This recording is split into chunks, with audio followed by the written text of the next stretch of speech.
Hi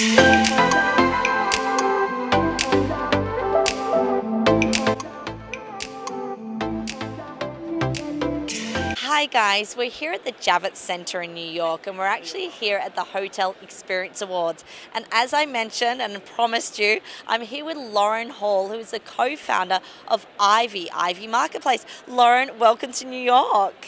Thank you, January. It's great to be here. It's so good to have you here, and I know you've come a long way from Australia. So for those people that don't know a lot about Ivvy, tell us, what is Ivvy all about? Well, Ivvy is the first real-time marketplace for the events industry where customers or organizers of events can actually now search and compare function space and the whole supply chain in real time. So, typically if you're looking for a venue for an event, you can now go, I'm looking for a venue in New York for 500 people to the 18th to the 20th of November, 3 breakout rooms, and I don't want prawns on the menu, and I've got instant availability and I can book and pay for that online. This is fantastic. So tell me, you've launched Ivvy in Australia originally, and you've grown your national in Australia. Tell me a little bit about why you saw the gap in the marketplace and when you launched in Australia and what that growth's been like. Well, January, one of the biggest issues I found, and I've been involved in the events industry nearly 20 years, was from South Africa, when I had a whole team of my staff trying to organize events for our large corporates. Right. And typically the major pain point was that it took up to 6 weeks to source the suppliers, get their quotes, then make a decision, present all of those solutions to the corporate to get sign off. And when you go back to them, one of the major events I did for over 1,000 people, after all the supplier negotiations were done, went back to the corporate, got sign off of their choices, then went back to the supply chain, and more than 50% of no longer available. So that really caused a major problem in terms of trying to source and deliver an effective event. Absolutely. So today, obviously, we have to move at the speed of business, and you've obviously seen a gap in the marketplace, and you've launched Ivvy. So full kudos to you. What an amazing feat. How did you then go from identifying that problem to then going, okay, I'm going to find a solution and launch Ivvy? What was that journey like? Well, I think that the more I researched the fact that it wasn't just a problem I was experiencing, it actually was not just a local, it was a global problem. Right. And nobody had access to live inventory or data because these systems, that there are thousands of vendors in every city, nothing talks to one another, there's no connections. And all I wanted to do was to be able to sit in front of my computer. Right? All I wanted to do was sit in front of my computer, be able to search, find it, book it, and say, right, hold it for me, let me finalize everything, and great. And I took the process that generally from 6 weeks, and I took it down to 6 minutes. Okay, so that was a huge process, okay? Wow, So right. it's been pretty much 9 years in the making, from original prototypes to rollouts to building enterprise software for every stakeholder, and then locking it together in a real-time trading platform. This is fabulous. I mean, we really live in an on-demand society now, and definitely in the consumer world, and the B2B business is just catching up at lightning speeds, but still not fast enough. So it's very timely that you've come here to the States now to expand Ivvy. Tell me why now and kind of what you're looking to do in the US specifically. Well, America is a $400 billion market for us, That helps. and events are huge. And overall, basically, I've come in to set up the company, recruit my leadership team, do our first acquisitions of customers, and to really scale out our business into an international market. Currently, we have clients in 9 countries, and now we are really on an accelerated growth path to really dominate the sector as a world-first innovation. That's awesome. And can you speak to some of the clients you have already in the Asia Pacific area, and then maybe, if you can speak to or not, some partners you're looking to grow with here in the US? Well, I think key partnerships are fundamental to our growth, and because we already supply solutions into the hospitality sector in Australia, the natural inclination is to grow with those organizations that have got global footprints, and that's what we're currently doing as well. So we have a multifaceted approach to be able to enter the US market, but at the end of the day, it is really building and solving the fundamental problems and delivering that distribution across multiple sectors of market. Solving a problem. If you can solve a problem, you're halfway there, and definitely then the marketing and the parlay gang, as we say, come on board. So tell me, you're here in New York, not only for the hotel experience convention, which we're at, which is just beautiful, but you're also here because you've been nominated for a Stevie Award. So tell me about this, because you are winning awards left, right and centre. Literally, you won Gold Coast Woman of the Year Entrepreneur Award. Tell us a little bit about the awards you've won and kind of that whole trajectory. I think 2016 has been a pretty big year for us on the award-winning side.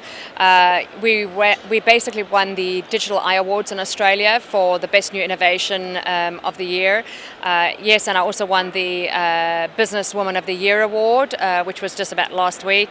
I also won the International Business Award, Stevie Award. I just won the Businesswoman of the Year. I mean, this is incredible stuff.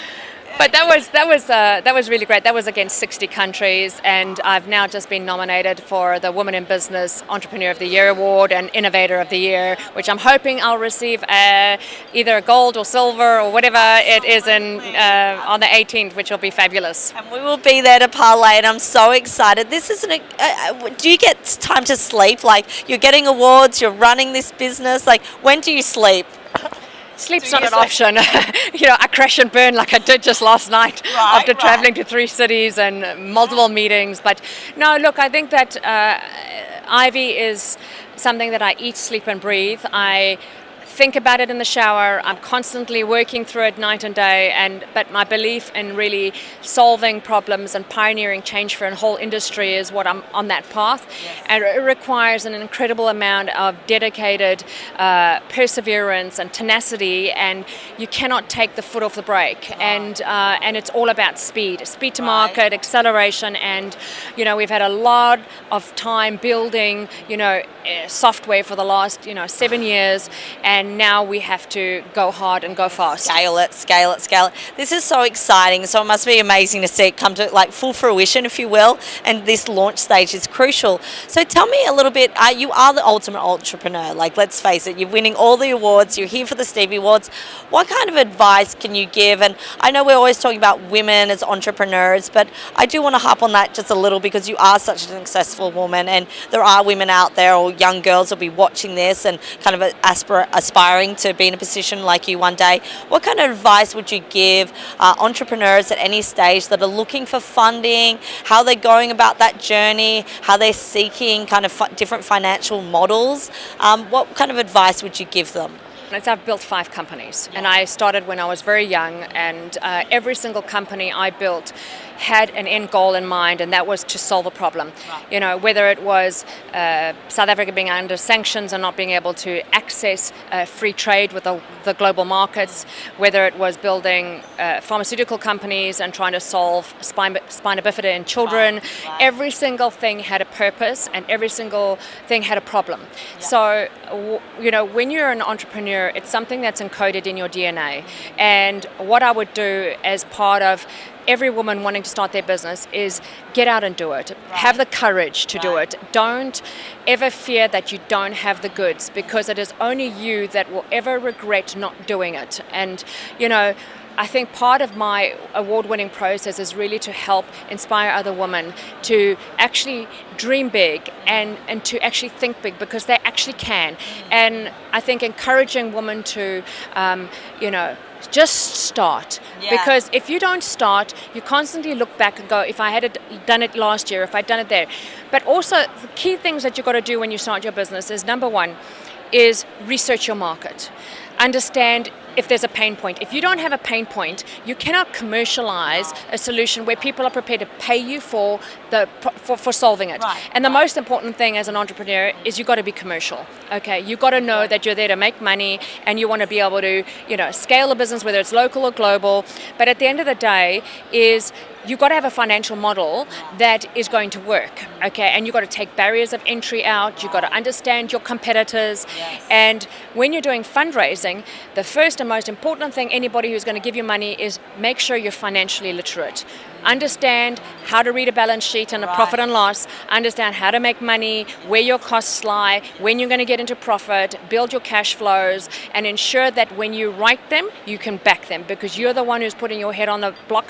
When you're going out for capital, the most important thing people are going to see, firstly, you're passionate, you want to solve a problem, you've got the business skills, and you've got the right team. Right. Because, as a founder of Ivvy, I was very fortunate enough to bring in an expert who's my co-founder, James, because I was very, very lucky to meet him. Yes. But that's on this business. But I would encourage women that if they don't have all the skills, find the people that they can put in their team that can ultimately deliver their success. Exactly. Because you will never have it happen if you don't have the right team.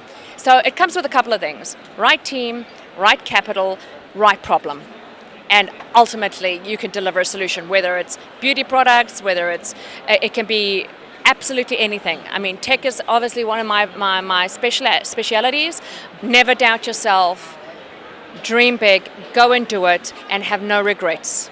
Oh, you heard it here, guys. You heard it here. It's so inspiring to hear you speak because you are so passionate about what you do. And I meet entrepreneurs every day. That's my job, and I interview them. And you live and breathe it. You really do. So thank you for sharing that wisdom, because it's so important. And it is important to remember that you can't do everything yourself, and you do need to put the right people in place to kind of set up your success, right? Your pathway to success. An entrepreneur is not for everyone. Not everyone can work 14 hours a day, even though you do. So what drew you to this, and what drives you still? And also, who is an entrepreneur that kind of inspires you, or you kind of see as like the pinnacle of entrepreneurs? I was a born entrepreneur. I realized that at the age of 9. And when I was living in Chicago, and my dad was a very, very high corporate flyer, and one of the things I went and I asked him, I said, "Dad, can you give me $10? And he says, he gave me the right ad. "What do you want $10 for? Money doesn't grow on trees." And I looked at him, and all I wanted to do was go and buy my little things at 9 years. And that was like a real turning point for me, because I refused point blank to ever ask him ever for another cent in my life. And at that point in time, I went out and I did a paper route. I sold cards door to door. I babysat 3 kids at the age of 9, and I never ever asked him for $1 again in my entire life until he died. Look at you, see? So you make it for yourself. Well, I wanted to always control my own destiny. I didn't want somebody to tell me no. And I think if I could create and build my own wealth, therefore I had the power over what I wanted to do in my life. And that was a big thing for me.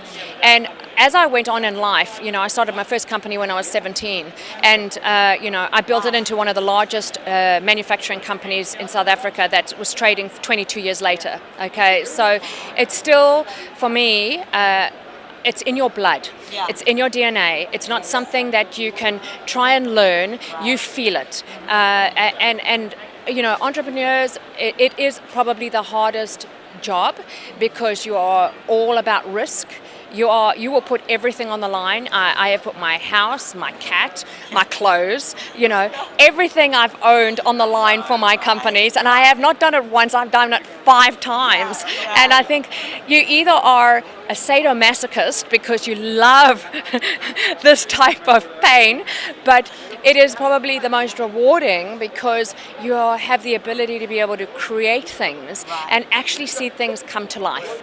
And I think that is a natural thing for entrepreneurs. They are driven by purpose and success, and they are prepared. Their biggest drive is you want to make a difference. Absolutely. Absolutely. So to that point, because success and achieving and all these things are things we associate with being with entrepreneurs, but the reality is whatever 98% of startups do fail, and that is a reality, but also it's a reality that finding failure and learning from those failures can build your success for later on. So what is your advice for entrepreneurs that might have failed and they want to give up, or they're facing roadblocks for whatever reason, and then how you kind of balance that with turning that around to a path to success? If you meet any entrepreneur and they say, "I've had 100% success rate," they're lying. Right. Okay. Yeah. The thing about entrepreneurs is they are so fundamental to the ecosystem, okay? And it starts out with small business right up into global companies. But the most important thing about entrepreneurs is that they actually have the ability to get up again. Resilience. Okay, it is total. And one failure is not a failure if you don't get up. Right. And it's a failure if you sit there and you wallow in it, Yeah. okay, and you go, oh, shame, Yeah. okay. That's not a way. That's why you've got thick skins. You get up. Yes, you may have failed. Get up. Find another way. Move that obstacle out the way. Find a different. Reconfigure path. your team, whatever it is. Absolutely. Yeah. Find the right money if you've fallen down. Go get it. Pivot. Yeah. You know, things are not a perfect path, and if you have to be nimble enough to be able to pivot, and ultimately just get up and do it again. Yeah. Okay, nothing is what you think it will be. No, okay, no. but plan. If you plan well and you understand your markets, and if you prove your points very early, create your minimum viable products. Yes. Test and measure all the time. yes. You know, quick releases, and navigate that water. Then your risk and your path to failure has been lessened. Yeah.